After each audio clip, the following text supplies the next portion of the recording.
David Pfautz. His highest rank was a sergeant. Mr. David Pfautz was born December 5, 1936, in Lancaster, Pennsylvania. His father was in charge of the guard force in Virginia while his mother was a schoolteacher. He had two brothers, one older and the other younger. He graduated from high school and then went to work for Howard Johnson's on the Turnpike. Mr. Pfautz enlisted into the Marines when he was 18 years old. He enlisted because he knew that he was going to get drafted anyway. He also didn't want to go into the Army, so he chose the Marines. Mr. Pfautz came from a militaristic family, with his father and uncle in the Army, his brother in the 82nd Airborne, his younger brother in the Coast Guard, and another uncle in the Navy. He says he joined the Marines because, well, as a young man, it's Semper Fi and a few good men and that kind of thing, and I like the uniforms. Mr. Pfautz then left for Parris Island in South Carolina. He left from Philadelphia by train and was woken by the shouting of instructors. Mr. Pfautz never wanted to give up, even though only 10% of the recruits never make it through.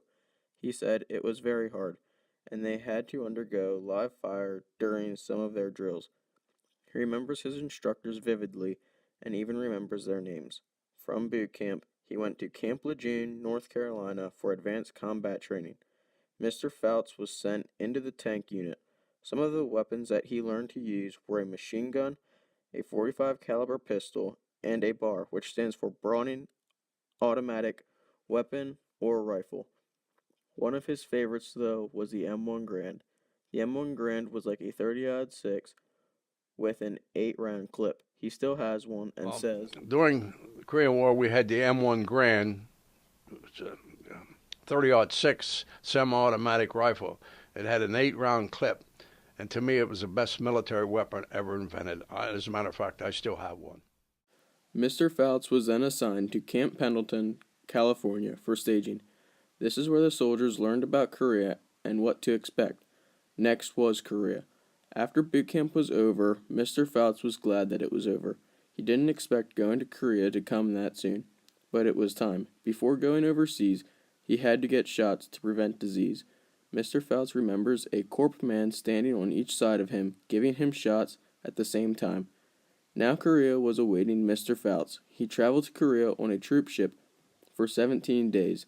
There was only one ship instead of a fleet, and there were 1,800 men on his ship. Mr. Pfautz was scared because he knew that across the world in Korea there was a man that was going to try and kill him. Mr. Pfautz was in the 1st Marine Division, and no one looked up or down on any other divisions. All of the soldiers were there, and the division was only where he was assigned. It didn't matter what division he was in. When he got to Korea, he didn't know anyone other than those on the troop ship with him.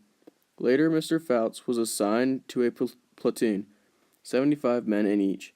He got to know everybody, but Mr. Pfautz didn't make any close friends during the war because if he lost one, it would be hard for any soldier to endure. Mr. Pfautz had a hard time adjusting to Korea's weather conditions. The summers were about like Pennsylvania's, with hot sunny days. The problem was in the winter. Korea in the winter could get down to 40 below zero, which he wasn't used to. Mr. Pfautz wore plenty of layers, but everybody was cold. Soon, all the soldiers were sent Mickey Mouse boots, which were boots with air between the sole and the bottom of the boot. Mr. Pfautz was glad that these were sent, because they really helped, but their feet still got cold. A normal week for Mr. Pfautz was being on the front lines every day. It was tough for him and for everybody else. He was also stuck with all of the dead and wounded men that he saw, which Mr. Pfautz took very hard. Throughout the week, he lived in foxholes on the front lines, and once a week, he was taken back to base camp, where he got a hot meal, a shower, and new clothes. When he and the rest of the platoon were done, they went back out. Fighting took place almost every day, and his platoon was constantly moving. Some battles took place for 3 or 4 days, while others only lasted a week. While on the front lines, he ate C and K rations. In between fighting, there was no free time and no recreation. Eventually, the tanks became useless and wouldn't start in the winter during the Korean War. So Mr. Pfautz and the men alongside him poured gas down in the tanks and blew them up. They did this after the useful supplies were out, but they did it so that the Koreans and the Chinese couldn't get them. After the U.S. decided to scratch the idea of using tanks, Mr. Pfautz was assigned to the infantry. Mr. Pfautz liked the infantry more than the tanks because in the infantry there was more skill needed for the weapons and to survive. Mr. Pfautz rarely contacted his parents. Mail took 3 months to get there, and they weren't allowed to call very often. Soldiers on one Christmas day were allowed to call home. He stood in line for 3 hours to call home, and when the line got to his turn, he was only allowed to talk for 10 minutes. On the holidays, not much changed, other than if a soldier was at a base camp. If they were at a base camp, they might have gotten a special meal, but nothing out of the ordinary. He explained the holidays by saying, Well, basically, like any other day, you don't. If you were back at base camp to get uniforms or hot showers or anything, you got treated to say it was Christmas, you got treated to a nice meal. But if you're on the line, not everybody goes back. It was your week to go back. You would go back.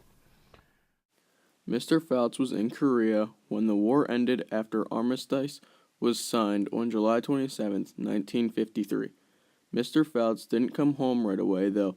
He and his platoon spent 3 or 4 months in Korea after the war ended. Just like when Mr. Pfautz went to Korea, he came back to America on a single lonely troop ship. When he returned, the citizens didn't treat the soldiers too kindly. Mr. Pfautz then got a 30-day leave to go home and visit his family. After that, he was sent to 29 Palm Springs, California. As a sergeant, he made $137 a month, and he then explained his pay. When I was a sergeant, I made $137 a month. When I went in, I made $67 a month. Now my grandson, he made sergeant in the Army, and he was making $1,800 a month. So see the difference? 137 to 1,800. Mr. Pfautz was discharged from 29 Palm Springs, California in 1954, though he still had 4 more years that the Marines could have pulled him back in. After being discharged, he went back to Pennsylvania and worked for UGI Gas Company for 30 years. He then went to work for Maximum Security State Prison, which he has retired from. He now occasionally goes to an American Legion and lives in Lebanon, Pennsylvania.